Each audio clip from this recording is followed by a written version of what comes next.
নাথ বৌমাকে আশীর্বাদ করতে এসেই ঘটে গেল বিপত্তি। নাথ বৌমার মুখ দেখেই চক্ষু চড়ক আজ ফাননবালা দেবীর। কি হয়েছিল জানতে হলে দেখতে হবে শুভবিবাহ সিরিয়ালের আজকের পর্বটি। আচার্য বাড়িতে বিয়ের প্রস্তাব গ্রহণ করলে ফসুমল্লিক বাড়িতে বিয়ের আনন্দ লেগে যায়। বিয়ের জন্য কেনাকাটার করতে থাকে, শাড়ির লোক আসতে থাকে, দোকানের গয়নার লোক আসতে থাকে। শাড়ি টাড়ি যখন পছন্দ করা হয় তখনই তার নাতনির একটি শাড়ি পছন্দ হয়, অর্থাৎ ফাননবালা দেবীর নাতনির। এবং যখনই সে সেই শাড়িটি নিতে যায় ঠাম্মি বলে ওই শাড়িটি তার নাত বৌমার জন্য সে পছন্দ করে রেখেছে। এর আগে কোনো দিন এরকম হয়নি যে নাতনি শাড়ি পছন্দ করেছে সেটি ঠাম্মা তাকে দেয়নি। তাই এইবারে ভারী কষ্ট হয় মেয়েটির। সেটি বুঝতে পারে তার ভাই, তাই বলে ঠাম্মিকে ওই শাড়িটা দিয়ে দিতে দিদির যখন পছন্দ হয়েছে। কিন্তু ঠাম্মি বলে যে এরপর আর ওর কোনো ইচ্ছা মানা হবে না যতদিন না আমাদেরকে একজন নাতনির ঘরে পুতির মুখ দেখাবে। এই কথা শুনে খুবই কষ্ট পায় তার নাতনি। বিয়ের জন্য সবাই কেনাকাটি করতে থাকে। ফেজের মা বলে তোর বইয়ের জন্য তুই একটু নিজে শাড়ি পছন্দ করবি না? ফেজ বলে না না, ঠাম্মি পছন্দ করছে, ঠাম্মির পছন্দই আমার পছন্দ। এরকম কথা শুনে ঠাম্মির তো আনন্দে গর্বে আরও বুকের ছাতি চওড়া হয়ে যায়। ঠাম্মি বলে এই জন্যই আমার উপযুক্ত নাতি আমি বলেছি, আর এই জন্যই ওকে আমার সমস্ত কিছুর দায়িত্ব দিয়েছি। এরকম কথা বলে ঠাম্মির মন আরও গলে যায়। নাতনির এদিকে মুখ ভার হয়ে যায়, আর বাড়ির লোকেদেরও একটু একটু মুখ ভার হতে থাকে। এইদিকে ফুদাদের বাড়িতে ফুদাকে নিয়ে চরম অশান্তি শুরু হয়। কাতলাগুন্ডা এসে বলে পরশু দিনেই সন্ধ্যের লগ্নে আমি বিয়ে করব। ফুদার জেঠিমা বলে যে বিয়ে কেউ না দিলে আমি তোকে দাঁড়িয়ে থেকে বিয়ে দেবো। আর ফুদা তোকে একটা কথা বলছি, তুই যদি বিয়ে না করিস আমি এই বাড়ি থেকে চলে যাব, কারণ তোর জন্য তো আমাদের সর্বস্ব গেছে। ফুদা জেঠিমা জেঠু দাদার হাতে পায়ে ধরে। সবাই বলে না না, তোকে এরকমভাবে আমরা কখনোই বিয়ে দেবো না। এই বাড়ি বিক্রির 50,000 টাকা আমরা যে করে হোক জোগাড় করে এনে দেবো, তবু তোকে গুন্ডাটার সাথে বিয়ে দেবো না।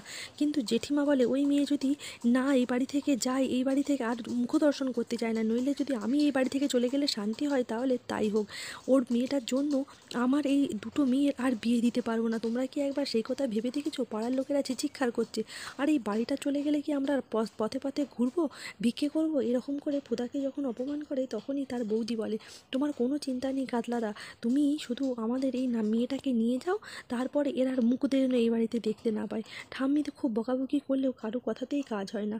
কাতলাগুন্ডা বলে ঠিক আছে, পরশু দিনে তাহলে বিয়ের সমস্ত জিনিস আমরা নিয়ে আসবো, আর আজ থেকেই ফুদার দায়িত্ব আমার। ফুদা বলে আমি এই বিয়ে কখনো করব না, কিন্তু জেঠিমার কথাতে আর মুখ ফেরাতে পারে না, তাই ছুটে গিয়ে দরজা বন্ধ করে দেয়। এবং ফুদার মা দিদি সবাই কাঁদতে থাকে। অনেক ডাকাডাকির পরেও ফুদা যখন দরজা খোলে না তখন ফুদার বোন ভাবতে থাকে সেই বিয়ের তত্ত্বের পত্রটা পড়ে, যে এই যে তত্ত্ব পাঠিয়েছে তাতে তো কারোর নাম উল্লেখ করেনি, তাহলে কার জন্য এই তত্ত্ব পাঠিয়েছে? আর ওই দিদির মধ্যে কী এমন গুণ দেখলো? কোয়েলদির মধ্যে তো কোনো গুণই নেই, আর তাকে ওই বাড়ির বউ করে আনবে? আমার মনে হয় এর মধ্যে কিছু গোলমাল আছে। যাই হোক, সে ওই কথা কাউকে বলে না। এইদিকে পরের দিনে দরজা খুললে ফুদার মা কিছু গয়নাগাটি দেয়, বলে তুই মামা বাড়ি চলে যা এই গয়নাগাটিগুলো নিয়ে। ফুদা বলে না না, আমি কোথাও যেয়ে আমার বোঝা কাউকে বাড়াতে দিতে পারি না, আমার নিজের ব্যবস্থা আমি নিজেই করে নেবো, ওই কাতলাগুন্ডাকে আমি বিয়ে করব না। ফুদার কথা শুনে মা একেবারে চুপ করে যায়, বলে যে কোনো পরিস্থিতিতে আমি তোকে বাঁচাবো, আজ থেকে আমি তোকে কথা দিলাম। এইদিকে ফুদার বাড়িতে আজকে দেখাশোনা আসবে, তখন জেঠিমা বলে দেয় যখন দেখাশোনা আসবে তখন যেন এই ঘরের চত্বরে তোকে যেন না দেখা যায়। ফুদা বলে হ্যাঁ হ্যাঁ, যখন দেখাশোনা আসবে তখন আমি বাড়িতে থাকবো না। বাড়িতে দেখাশোনা আসে পশুপল্লীর বাড়ির সবাই লোকেরা, তারা আশীর্বাদই করবে বলে আসে। ঘর দুয়ার কথাবার্তা সব কিছু বলার পরেই তারা মেয়েকে দেখতে যায়। এইদিকে তখনও এসে পৌঁছায় না ফেজ। ফেজ কোনো একটি কারণে আটকে যায়, সে রাস্তায় থাকে। বলে তোমরা ওখানে পৌঁছে যাও, তারপরে আমি ঠিকই আচার্য বাড়িতে পৌঁছে যাব। অতিথি আপ্যায়নের জন্য যে সমস্ত স্ন্যাক্স মিষ্টি ফুদা বানিয়ে রাখে জেঠিমা সেগুলিকে ফাঁপিয়ে ফুলিয়ে তার মেয়ের নামে চালিয়ে দেয়। বলে আমার মেয়ে এরকম আইটেম হাজার হাজার করতে পারে।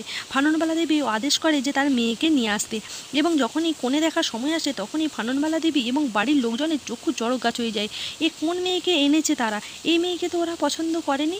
মেয়ের হাতে আবার যখন দেখে সেই আংটি, তখন ফাননবালা দেবী হাত থেকে ঝট করে আংটিটা খুলে নেয়। বলে তোমার সাহস কী করে হলো এই আংটিটা পরার? এই আংটিটা শুধুমাত্র তার নাত বৌমার জন্য, আর তুমি সেই মেয়ে নও। আর এইভাবেই শেষ হয় এই সিরিয়ালের আজকের পর্বটি।